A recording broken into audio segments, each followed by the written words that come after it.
আসসালামু আলাইকুম everyone. Cooking chef by সাইফাতে সবাইকে ওয়েলকাম জানাচ্ছি। আজকে আমি আপনাদেরকে তৈরি করে দেখাবো পাকোড়া। বিকেলে চায়ের সাথে এটা স্ন্যাক্স হিসাবে রাখতে পারেন। এর জন্য আমি প্রথমে নিয়েছি 1 কাপ ময়দা।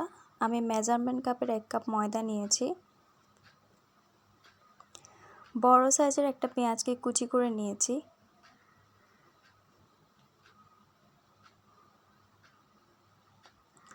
আমি এখানে রান্না করা গরুর মাংস নিয়েছি, আপনারা চাইলে মুরগির মাংস ইউজ করতে পারেন। জালের জন্য ইউজ করেছি কাঁচামরিচ, আমি এখানে 3টা ইউজ করেছি, আপনারা আপনাদের পরিমাণ অনুযায়ী নিয়ে নেবেন। ধনেপাতা নিয়েছি এখানে 1/4 কাপ।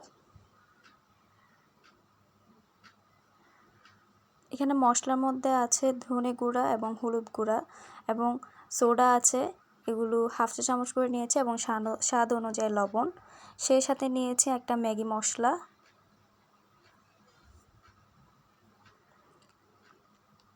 এবং পরিমাণ অনুযায়ী পানি লাগবে।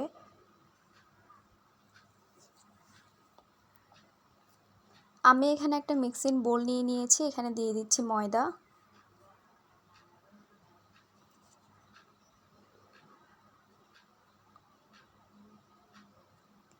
একে একে মশলাগুলো দিয়ে দিচ্ছি।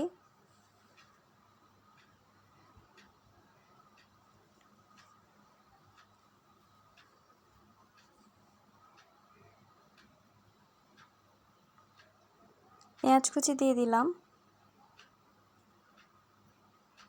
ম্যাগি মশলাটাও দিয়ে দিচ্ছি।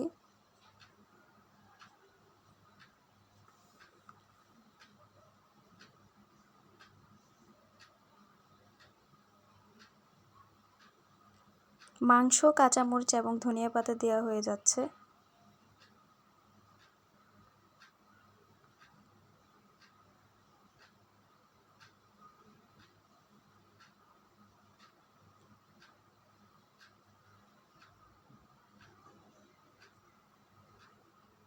এবং পরিমাণ মতো পানি দিয়ে এটাকে ভালো করে মিক্স করে নিব।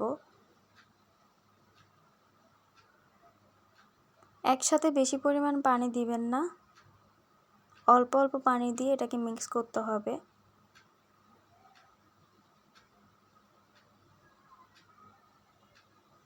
ব্যাটারটাকে বেশি পাতলা করে ফেলবেন না, বেশি পাতলাও হবে না, বেশি মোটাও হবে না, মিডিয়াম হবে।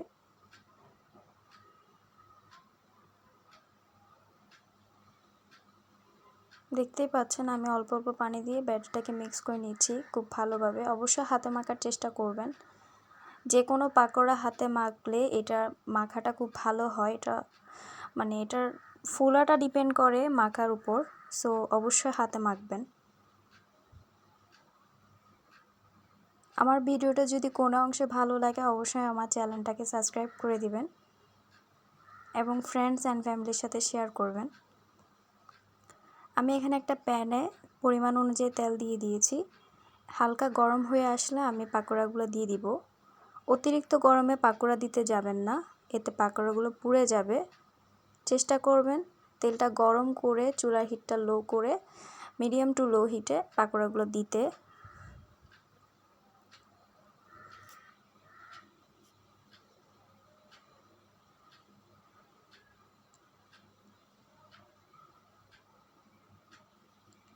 পাকোড়া দেওয়ার সাথে সাথে উল্টাতে যাবেন না, এক পিঠ হয়ে গেলে অন্য পিঠ উল্টে দিবেন।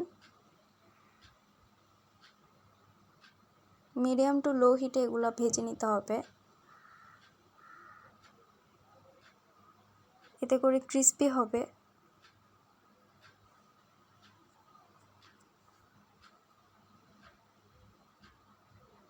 দেখতেই পাচ্ছেন আমি হালকা বাদামি রং ধারণ করে আসলে এটাকে তুলে নিব।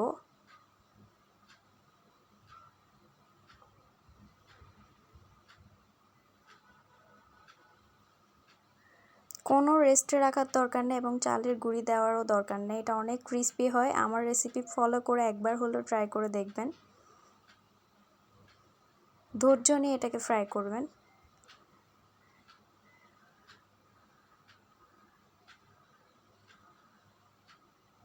হয়ে গেল আমার পাকোড়া। সবাই ভালো থাকবেন। আসসালামু আলাইকুম।